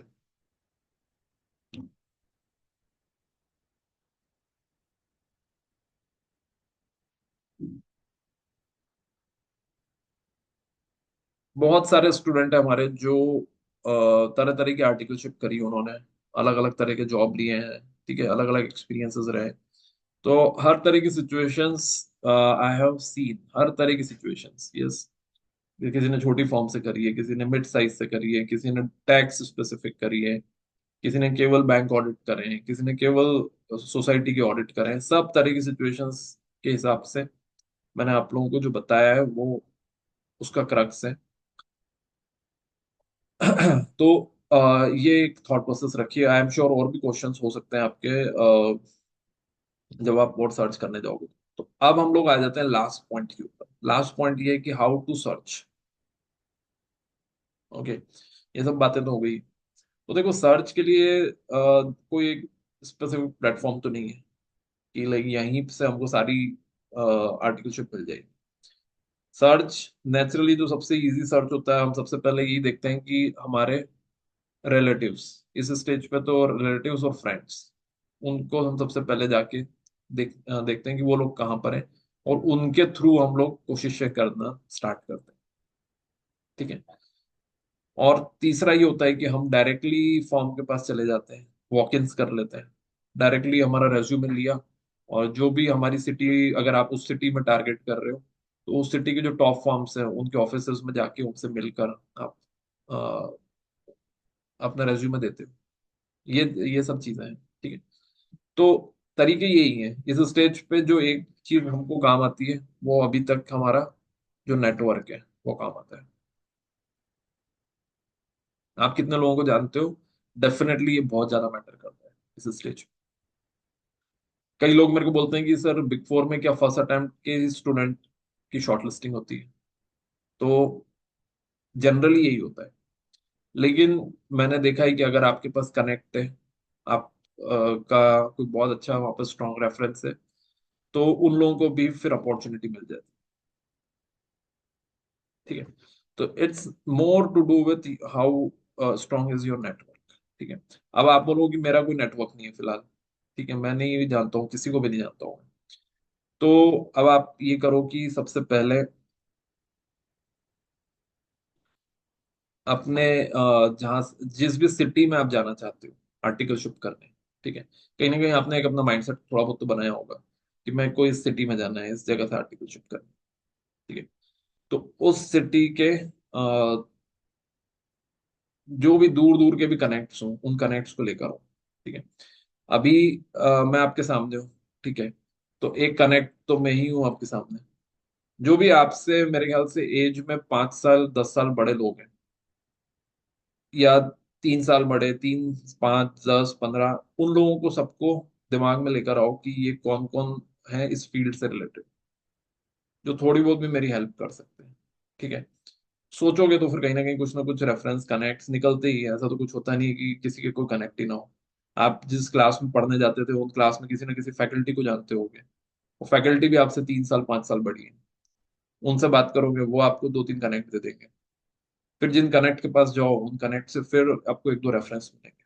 ठीक है। तो कहने की बात ये है कि इसका और कोई शॉर्टकट नहीं है। We have to talk to people. ठीक है। कई लोग ये करते हैं कि लिंक्डइन पे जाते हैं, लिंक्डइन के ऊपर कंटिन्यूअसली अप्लाई करते जाते हैं, जहां जहां पे भी दिखती है वो भी ठीक है, करो अप्लाई। लेकिन उससे बहुत ज्यादा उम्मीद मत रखो, क्योंकि वो सबसे इजी प्लेटफॉर्म है। आपने उस पर अप्लाई करा, उसके पहले 1,000 लोग उसके ऊपर ऑलरेडी अप्लाई कर चुके। तो ये इजी रास्ते जितने भी हैं, इजी रास्तों से रिजल्ट नहीं निकलता है। रिजल्ट निकलेगा थोड़ा सा टफ चीजों से। टफ चीज क्या है? टफ बात है कि हम लोग डायरेक्टली बात करें थ्रू टू आवर रेफरेंसेस। ठीक है। तो अभी लाइक ये सेशन हुआ है हमारा, आप मेरे को जान गए हो। ठीक है। नाउ आपको कुछ हेल्प चाहिए तो definitely you can talk to me, कि मेरे को इस पर्टिकुलर सिटी में आर्टिकलशिप चाहिए, और इस सिटी में आपका कोई रेफरेंस हो जिससे मैं बात कर सकता हूँ, तो आप मेरे को अगर बता दें तो I can speak with them. तो आई कैन टेल यू कि लाइक इस सिटी में मेरा रेफरेंस है या नहीं है, and all those kind of things. तो ये एक ऑप्शन है। इसी तरह से सारे अपने अपने ऑप्शंस आप लोग क्रिएट करो, कि लाइक कोई फैकल्टी हुई, कोई आपने अगर ओरिएंटेशन प्रोग्राम अटेंड किया, वहां पर कोई एक पर्टिकुलर पर्सन है जो आपको लगा कि इनके मार्केट में कनेक्ट है, तो ऐसे करके इंस्टीट्यूट में अगर आप जाते हो, इंस्टीट्यूट में किसी को जानते हो, तो वैसा। तो ऐसे करके it's all about like how you can connect with people. Then there are certain large firms, किसी को भी नहीं जानते हो, लार्ज फर्म्स को जानते हो कि ये फर्म्स, इनके ऑफिस यहाँ यहाँ पर है, तो वहां जाके, बट वो एक बहुत ही लेबोरियस वर्क, मतलब बिना किसी कनेक्ट के, बिना किसी को जाने डायरेक्टली जाना में आउटपुट थोड़ा कम आता है।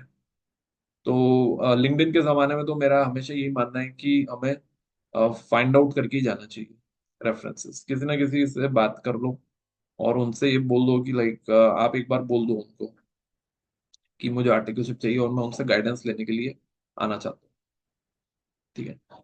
तो ये आपका जो ये रास्ता है, ये रास्ता स्मूथ कर देगा। नहीं तो हमें को बहुत लंबी प्रोसेस से जाना पड़ेगा। ठीक है। मैंने खुद ने आर्टिकलशिप सर्च की है, मैं आपको बता रहा हूँ। ठीक है। मैंने विदाउट रेफरेंस करी है। मैं भी ऐसी ही जगह से आता हूँ कि जहाँ पर कनेक्ट्स होते हैं, थोड़े बहुत कनेक्ट्स होते हैं, थोड़ा आप यूज करते हो। लेकिन मैंने भी ये चीज करी है कि like I went to office. Okay. वहां पर अपना रेज्यूमे दिया है। ठीक है।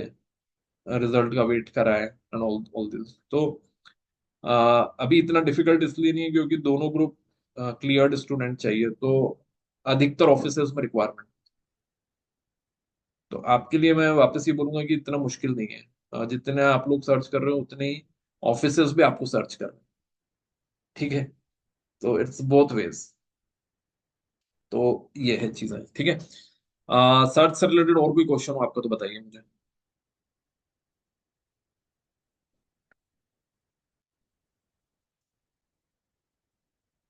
ठीक है। तो एक क्वेश्चन आया है कि आर्टिकलशिप के लिए कौन सी सिटी अच्छी है, मुंबई, पुणे या अहमदाबाद। ओके। तो अगेन देखो, उसका आंसर यही है कि ये जो क्राइटेरियाज थे कि लाइक मुझे एग्जाम्स भी देनी है, मुझे रहना भी है वहां पर, मुझे अगर क्लासेस करना है तो आजकल खैर क्लासेस तो ऑनलाइन हो जाती है, तो क्लासेस करनी है, और मुझे किस तरह के क्लाइंट्स, किस तरह की फॉर्म मिल रही है, उसके बेसिस पे फिर आप डिसाइड करो। मतलब for me I would say कि मुंबई पुणे अहमदाबाद तीनों ही अच्छी सिटी है। तीनों के अपने अपने फायदे हैं। मुंबई का सबसे बड़ा फायदा ये है कि Mumbai is a financial hub, financial capital है इंडिया की। तो बहुत सारी कंपनीज, बहुत सारे लोग आपके टच में आते हैं। तो करियर के हिसाब से एकदम से आपको इतने लोग कांटेक्ट में मिल जाते हैं। ठीक है। पुणे की बात करें तो पुणे में भी अच्छी अपॉर्चुनिटीज है। रहने के हिसाब से पुणे कंपैरेटिवली ज्यादा बेटर है in terms of cost of living and in terms of quality. ठीक है। अहमदाबाद की अगर मैं बात करता हूँ तो अहमदाबाद अगेन जैसा पुणे है उस तरीके का आप ले सकते हो अहमदाबाद। ठीक है। But in terms of number of corporates आपको सबसे ज्यादा मुंबई में मिलेंगे, पुणे में उससे कंपेरेटिवली कम मिलेंगे, फिर अहमदाबाद। ठीक है। तो that is industrial training preferable. Industrial training, yes, ये तो मैंने अभी बस जस्ट बताया ही था कि अगर आप जॉब में जाना चाहते हो तो डेफिनेट यस, उससे फायदा होता है। मैंने बैंक ऑफ अमेरिका से इंडस्ट्रियल ट्रेनिंग करी थी। जब मेरा सीए कंप्लीट हुआ था तो मुझे सिटी बैंक का ऑफर था, मेरे को मॉर्गन स्टैनली से इंटरव्यू का कॉल आ गया था, बैंक ऑफ अमेरिका से मेरे को फाइनल ऑफर था। आईसीआईसीआई बैंक तो खैर कैंपस में पार्टिसिपेट करती है, उससे भी मुझे कॉल आया। तो मतलब बैंक्स ने मुझे बहुत प्रेफर किया था because I did industrial training from bank of America. तो कहने की बात यह है कि यस डेफिनेटली जॉब में हेल्प होती है अगर आपने इंडस्ट्रियल ट्रेनिंग करी हो। ठीक है। लेकिन सबकी अपनी अपनी सिचुएशन है, अलग अलग सर्कमस्टांसेस हैं। ठीक है। उनके हिसाब से we have to take a informed call. फिर भी आप लोगों को अगर कहीं कोई दिक्कत आती है, किसी जगह लगता है कि यू नीड मोर गाइडेंस या you need more support, definitely you can right me back. आप मेरे मुझसे लिंक्डइन पे भी कनेक्ट हो जाओ। ठीक है। व्हाट्सएप ग्रुप पे आप लोग हो ही already. I will be coming up with few more session if required. ठीक है। तो और भी ऐसे कुछ गाइडेंस सेशन की जरूरत होगी तो definitely I will be coming on end of. Also थोड़ा एग्जाम्स को लेके भी कंफ्यूजन होते हैं, तो हम लोग थोड़ा एग्जाम रिलेटेड गाइडेंस से रिलेटेड भी कुछ सेशंस करेंगे। ठीक है। तो ये वाला जो पर्टिकुलर पॉइंट है इसमें अगर किसी को और कोई कंफ्यूजन हो तो बताइए, अदरवाइज फिर हम लोग आज का सेशन क्लोज करते हैं। सर, हाँ बोलिए। तो मेरा क्वेश्चन ये था कि अपन लोग जो रेज्यूमे वगैरह अपन लोग मेल कर देते हैं कंपनी के या फर्म के मेल आईडी पे, तो वो कितना वर्क करता है? और अपन लोग को फॉलो अप रिक्वेस्ट वगैरह जो होती हैं वो कितने समय में देनी चाहिए अगर नहीं आता कुछ रिस्पॉन्स तो? Very good question. तो देखो, रेज्यूमे, हाँ ये अच्छी बात है एक्चुअली। एक रेज्यूमे से रिलेटेड मैंने कल एक पोस्ट भी डाली थी लिंक्डइन के ऊपर। देखो रेज्यूमे जब भी भेजो तो नॉर्मली हम लोग क्या करते हैं, please find attached my resume. ठीक है। ये मत लिखिए simple. At least write 3 lines about you. Dear sir madam, I am Milan, and Milan from Indore MP. I did my completed my schooling with securing highest marks in this one from this particular one. And I'm sorry, before that you need to write that I cleared my C intermediate in January 25 attempt, right? And I'm basically from this place. And एक line अपने बारे में कुछ भी additional लिखो related to your achievements. Okay. अपना और town बता दो कहाँ से आप हो, और उसके बाद फिर लिखोगे आई am looking for articleship opportunities. उसमें ये स्पेसिफिकली मत लिखो कि मुझे ऑडिट में चाहिए या मुझे टैक्स में चाहिए, क्योंकि कई फर्म्स होती हैं जो ऐसा कुछ नहीं होता है वहाँ पे, ऑडिट या टैक्स ऐसा अलग अलग नहीं होता है, या कहीं पे भी वो दे सकते हैं। तो I am looking for articleship opportunities in your esteemed organisation. Please find and close my resume for my professional and personal capabilities. Right. Thanks and regards. आपका मोबाइल नंबर, आपका ईमेल आईडी। ठीक है। तो ये सामने दिखना चाहिए। व्हाट्सएप भी कर रहे हो किसी को तो ये चीज सामने दिखनी चाहिए। रेज्यूमे बहुत कम लोग खोलते हैं, उस बात को समझो। मतलब ऐसे रेज्यूमे भेजो कि अगर कोई मेरा रेज्यूमे ओपन नहीं कर रहा है तो भी उसको मैसेज चला जाए, ऐसे आप वो मैसेज। इनफैक्ट इंटरमीडिएट के मार्क्स जो परसेंटेज है, अगर किसी का परसेंटेज क्राइटेरिया होगा तो वो भी वहीं लिख दो कि like securing so much percentage. तो रेज्यूमे खोलने की जरूरत ही नहीं है उस पर्सन को, उनको ये भी दिख गया आप कौन सी सिटी से हो, कितने इंटरमीडिएट में मार्क्स है, तो फास्ट चलेगा वो। जो लोग भेज देते ना, please find enclose my resume, please find attach my resume. अब आप सोच रहे हो कि जिसको मैंने भेजा है वो पहले मेरा रेज्यूमे ओपन करेगा, उसको पूरा पढ़ेगा, उसको पूरा समझेगा। कोई भी नहीं करता है। और जब ये कोई नहीं करता है तो फिर कॉल नहीं आते हैं। जब कॉल नहीं आते हैं तो फिर हम लोग फॉलो अप करते हैं। फिर फॉलो अप करते हैं तो जवाब नहीं आता है। बार बार फॉलो अप कर लेते हैं तो सामने वाला हमको ब्लॉक कर देता है। तो इसलिए शुरुआत जब भी करो तो शुरुआत अच्छी करो। अच्छी शुरुआत में अगर रेफरेंस है तो बहुत अच्छी बात है कि like I have seen your post on LinkedIn, and you have mentioned that you're looking for articles, और ऐसे करके फिर start करो। या like I have spoken with Gunjan sir in the seminar, and he guided me to speak with you, and that's why I'm writing you on for looking for articleship opportunities। ये best है अगर आपके पास कोई ऐसा reference point बन जाता है तो। नहीं है तो फिर ये जो 4-5 लाइन मैंने आपको बताई है वैसे लिखो। और फॉलो अप एकदम बहुत फ्रीक्वेंटली मत करिए। फॉलो अप का एक टाइम इंटरवल रखिए कि लाइक अभी आज भेजा, उसके बाद नेक्स्ट डे केवल इतना चेक कर लो कि hope you have received my resume. बस इतना कर लो, उन्होंने बोल दिया कि हाँ ठीक है मिल गया है मुझे, फिर 1-2 दिन 2-3 दिन वेट करके फिर उनको फॉलो अप करो। तो एक ट्रैकर बना लो। नॉर्मली जॉब सर्च के लिए मैं एक ट्रैकर ही बनवाता हूँ स्टूडेंट से कि like I have mailed to these 10 people. ये 10 लोगों को मैंने करा है, और इन 10 लोगों को मैंने पहली बार मैसेज कब भेजा था, उसके बाद दूसरा फॉलोअप कब करा है, फिर तीसरा फॉलोअप कब करा है। ऐसे करके 10 लोगों की लिस्ट बना लोगे, बहुत जल्दी आपका काम हो जाएगा। ठीक है। तो एक इंटरवल पे करिएगा, राइट, नहीं तो वो फिर समझ ही रहे हो आप लोग, ठीक है, वो बहुत ज्यादा फ्रीक्वेंट फॉलोअप्स है, वो भी घबरा जाते हैं। क्लियर है मिलन? यस सर, मतलब 2 to 3 डेज के अंदर मैं आप लोग को फॉलो अप लेना है उनसे और पूरा यस। इन्फॉर्मेशन ही देना है उनको वापस से। हाँ, 2-3 दिन में उनको फॉलो अप करो, ज्यादा बेटर रहेगा। Yes sir. ठीक है। और किसी का कोई यस सर। क्वेश्चन हो तो बताएं। यस।